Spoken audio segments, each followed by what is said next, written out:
Wow. Good morning, good evening, good afternoon, folks.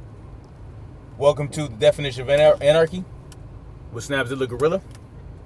And today is the same day as the day that I did the Arbery update. So, anyway, wow.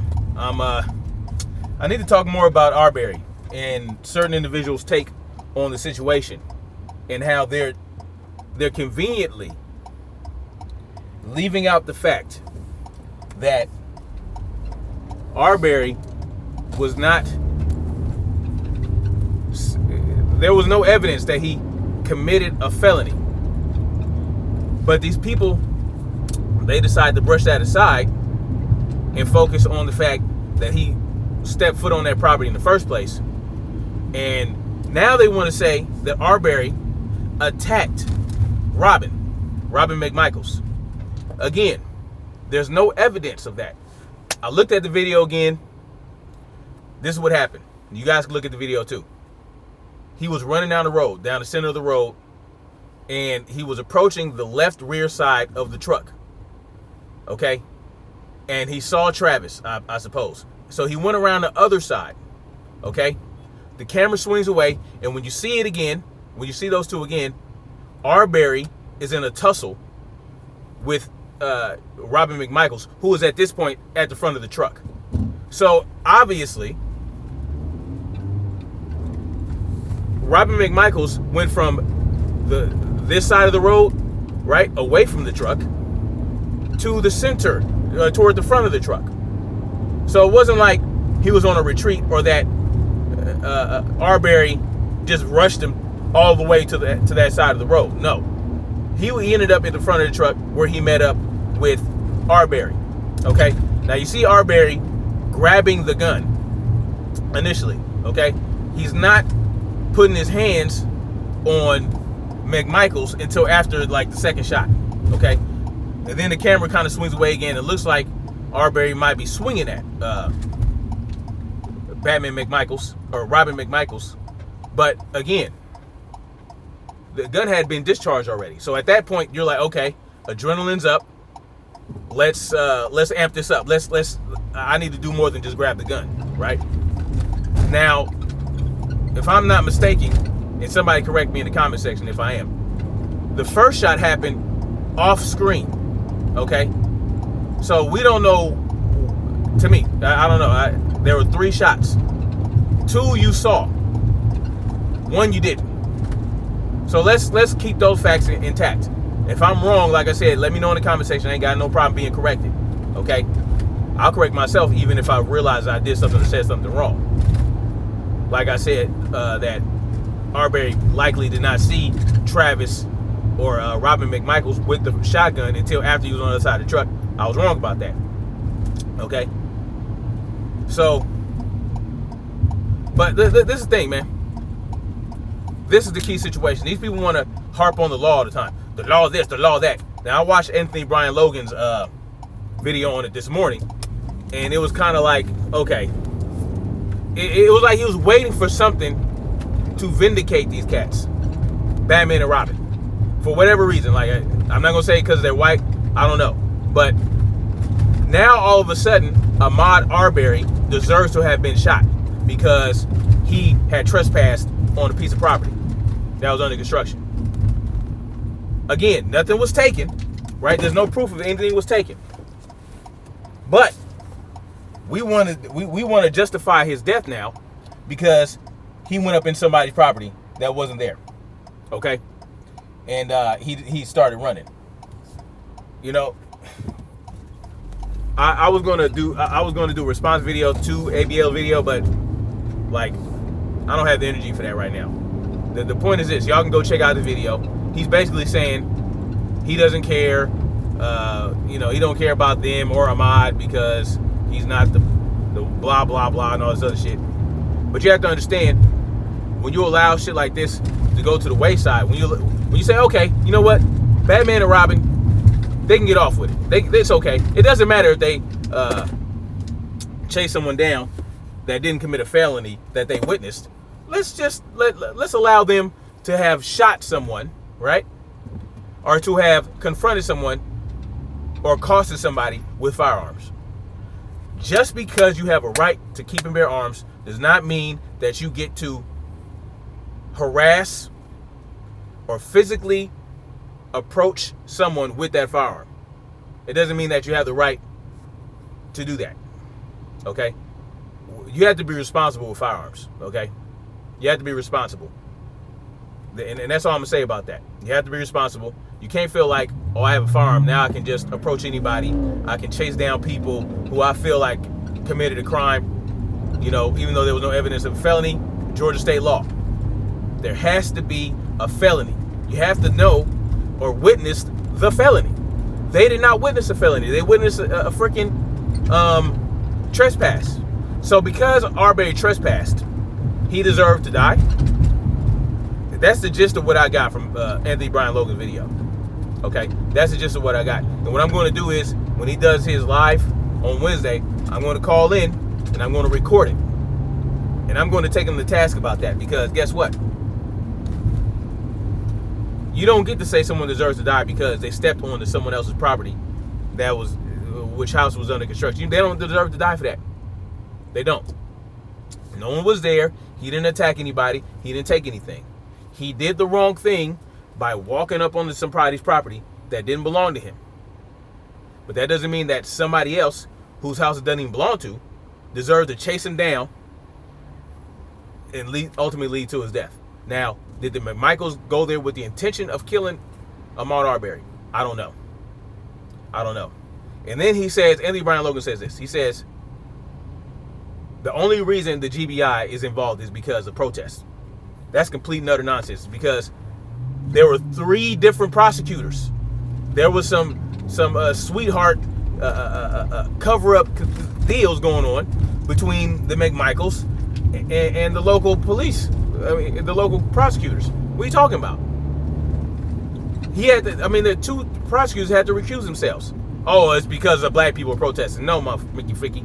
It's because the lawyer of Batman and Robin, one of the lawyers, leaked the video so that they can vindicate them. But because the video came out, they now had to do something about it. It wasn't because of protests, okay? And he Anthony Brian Logan, man, why do you keep bringing up black on black crime? You see, y'all talk about race baiting and bringing race into this. Oh, why y'all bringing race into this? Why you bringing race into it? You sound like a hypocrite. You can't say, oh, we need to start bringing race into this, and then you bring race into it. I mean, I just had a conversation with him about this on Saturday. Why? I said we need to stop injecting race. And this is exactly why. We need to stop bringing race into the initial case, initially, okay? Unless there's clear, obvious sign that it was racially driven. And it might be, but if it's not obvious, then the reason I say we need to stop bringing it up is because we build straw men for people like Anthony Brian Logan to attack instead of attacking the issue at hand. Oh, what about black on black crime in Chicago? Why this, that? Why the third? Nobody goes up in arms for that. Let me tell you. Let me ask you a question. Do you honestly believe that when someone dies in the hood, who's killed by one of their own, that no one cares? That no one does anything? That no one is crying and hurt and outraged by it? Do you really believe that? Oh, do you think that the mother of someone who dies in the hood, who was killed by somebody, one of their own, you think they're just like, okay, you know what? It wasn't a white man, so it's okay. No, it's just not. The press is not going to highlight that. They're not going to highlight. They're not going to bring light to it because it's black on black crime. They don't care about black on black crime. Black on black crime occurs when 9 times out of 10 is going to be with illegal weapons. They can't do the gun control thing. There's nothing for them to highlight it for. It does nothing. It does nothing. Okay? Why bring it to light? They can't use it to catapult a narrative. So they're not going to highlight the outrage of black on black crime. I grew up in Compton. I grew up down the street from the 60s neighborhood. I know people in Watts. Listen, man, no one is like, oh, well, a black man killed him, so it's okay. No one's doing that. So we need to knock it off. You understand? And let me tell you something else about the police culture in places like LA and where things like this happen. When you have a high crime rate in an impoverished black neighborhood, the cops don't give a hot damn, man. The cops don't care.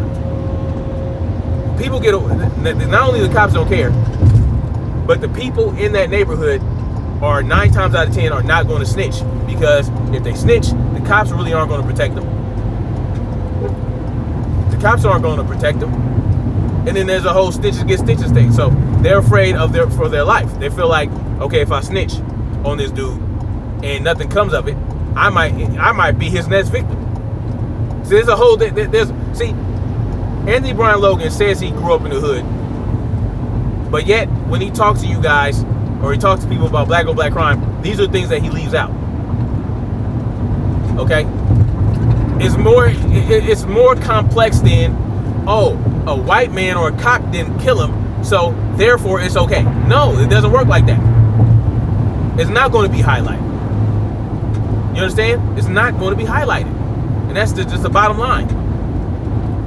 Yes, there is a problem with black folks killing black folks in impoverished neighborhoods, but it's the same with white folks who live in impoverished neighborhoods. It just so happens that there are less white folks that live in it. Well, you know what? I think I take that back, because there's more white folks that are on food stamps and welfare and who commit felonies in those areas. My bad. It's probably not more poor black folks. The thing is, once again, the white on white crime in impoverished neighborhoods are not going to be highlighted as much as black on black crime in black neighborhoods, because the conservatives and the black conservatives aren't going to highlight that. It doesn't do them any good. It doesn't help them. It doesn't help their narrative. It doesn't help them with their base or their following. Me, I'm gonna speak on whatever I feel like. I'm not beholden to any party. I'm not beholden to any group. I'm not beholden to any black power movement. None of that.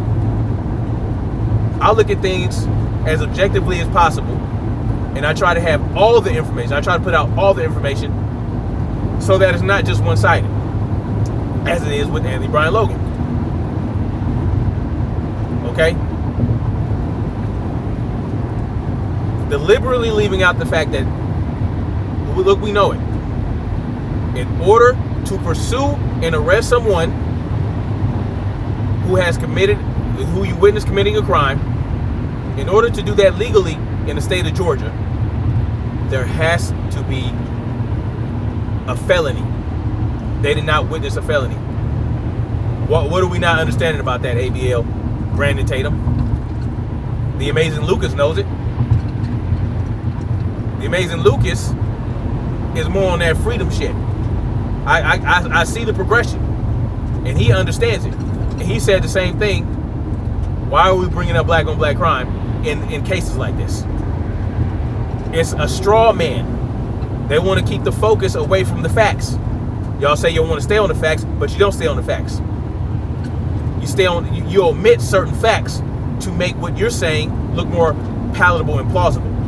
It's not. Okay? It's not plausible. That's the bottom line to it. That's what I got to say about it. I don't give a hot damn. Listen, man. Arbery, there's nothing that to suggest as of right now. There could always be some things that come to the light. There's nothing that suggests that he committed a felony while he was trespassing. Therefore, they did not have the right or the legal backing to pursue and try to arrest him. Could they follow him? Call the police, follow him, give a location? Absolutely. Absolutely. And this makes me, I want to bring this up. Okay? I talk about all the time how we don't need police, how we don't need government. Okay? And we don't. Listen. In a case where you don't have the police, but you have people in your neighborhood that your neighbors, that the people in that neighborhood are comfortable with patrolling and help keep the neighborhood safe, that's their task, they would act as the police would, right? They see somebody trespassing, boom. Okay, it's their job to stay in that area and patrol that neighborhood. It probably would have been handled a little differently. Okay? Now, Arbery probably felt emboldened when he realized that these weren't cops that were trying to flag him down and stop him. That they're just regular citizens. Okay? Listen, man. The fact is this. If there's no police involved, you don't have to, let's say we don't have police. Or, like I said, we have people who police their own neighborhood. It could have been handled differently. Or you hire a private police force that has stiff competition, and they're there to serve the people and protect the people, not to extort, harass, harangue, and all that other stuff to them. Not to commit tyranny, not to commit terrorism. You know what I mean? You call them up. They're trained in how to handle the situation. You know what I mean? Now look, this is the point. You struggle over a gun with someone. You struggle over a gun with somebody else. Their fingers near the trigger. It's probably not going to end well for you. Okay? This is why I say you should carry your own firearm. This is why I say you need to carry. Now, what would have happened if Ahmaud Arbery was carrying? I don't know. Now you're talking about somebody who trespassed, killing somebody who was trying to arrest him for trespassing because he had a firearm. You know. Now, odds are he probably would have got charged for murder because he was committing a crime, right? That's when it becomes a felony. So, I mean, but the Batman and Robin doing it, Ahmaud hadn't committed a felony, but they did what they did anyway. Someone ended up dying. That is considered murder or whatever. That's considered a crime. Because look, if you kill somebody during the commission of a crime in some states, they consider that to be murder. Okay, whether you meant to do it or not. So let's say Arbery broke in somebody's house. They were home. Okay, a struggle ensues, and the person that he attacked ends up dying accidentally. That's murder, man. So if Arbery had ended up killing those guys, let's say he ended up killing them, then I'd be the same way. I would say that he was wrong. He knew he was wrong for trespassing in that house. And, you know, he had a firearm and you drew down on somebody, you ended up killing him. You're wrong for that. It has to go both ways. So what do you do in a situation like this? All right, I'll tell you what I would do. If I saw somebody breaking into somebody's house, or if I saw someone trespassing onto a property that's under construction, I don't care what they say, it's under construction, okay? Whether it's the renovation type of construction or the new build type of construction, okay? Me, myself, I'm going to ask, hey, what are you doing? The guy runs away. The guy ran away.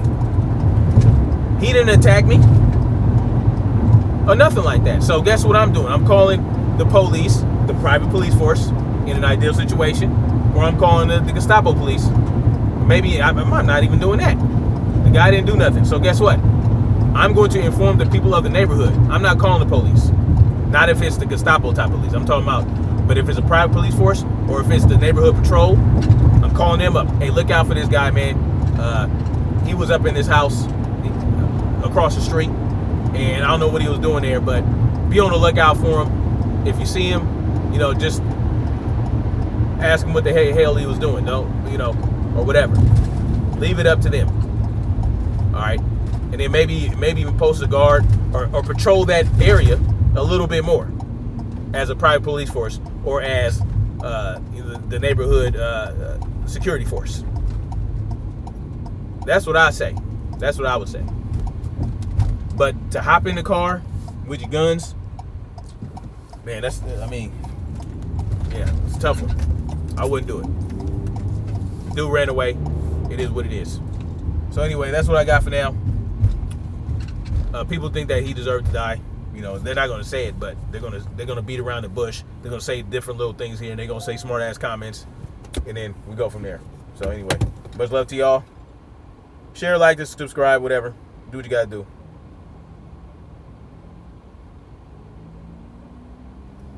Peace easy and keep it greasy. Much love. Peace.